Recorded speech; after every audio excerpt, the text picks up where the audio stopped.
एक नारी का सम्मान, एक नारी का आदर कैसा होना चाहिए, सत्कार कैसे होना चाहिए, आदर कैसे होना चाहिए।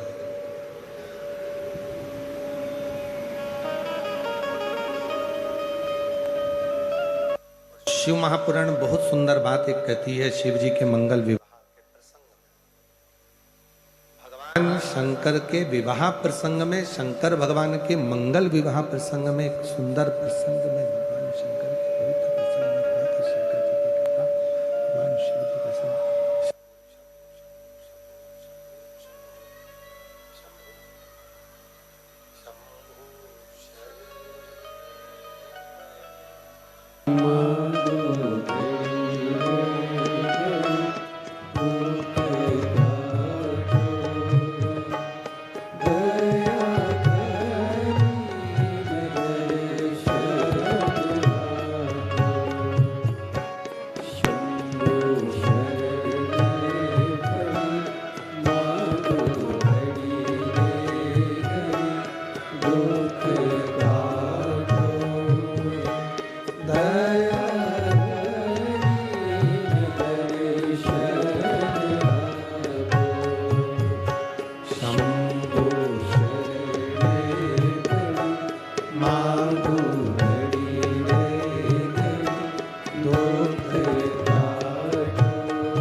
कथा प्रसंग में वर्णन करती है भगवान शंकर का प्रसंग।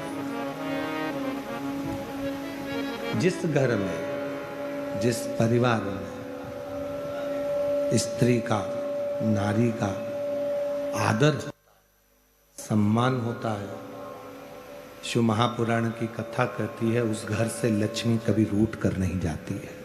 वहां लक्ष्मी सदा निवास करती है, वहां लक्ष्मी का वास होता है, लक्ष्मी वहां निवास करने लगती है, लक्ष्मी वहां रहती है।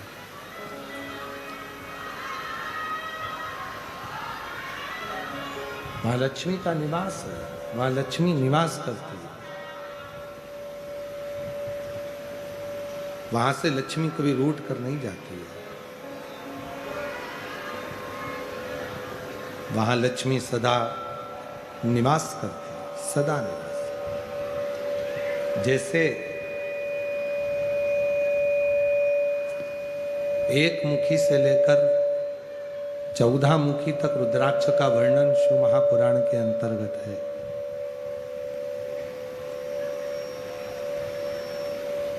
एक मुखी से लेकर 14 मुखी तक रुद्राक्ष का महत्व शिव महापुराण में कहा गया और एक मुखी से लेकर 21 मुखी तक रुद्राक्ष का वर्णन स्कंद पुराण में किया गया।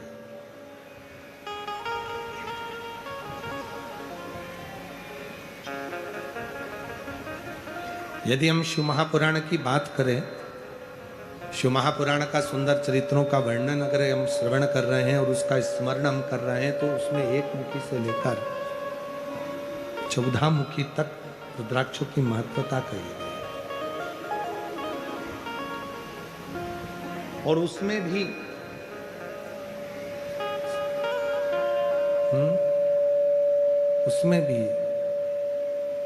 भैया ये पंडाल में आवाज बढ़ाओ ना, पंडाल के लोगों को आवाज नहीं आ रही है। पंडाल में आवाज बढ़ाइए। है रुपेश, पंडाल में आवाज बढ़ा।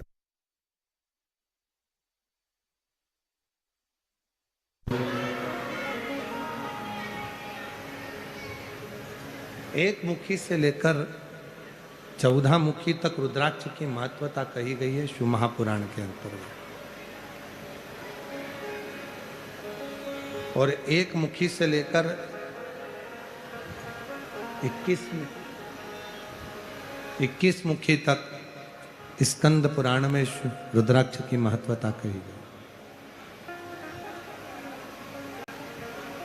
और दोनों का महत्व वर्णन किया गया। उसमें 5 मुखी रुद्राक्ष,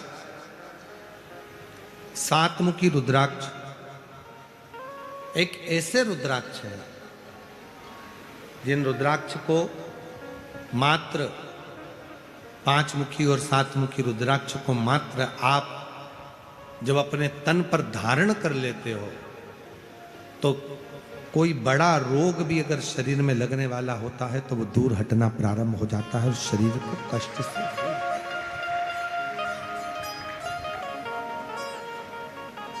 पंचानंद रूपी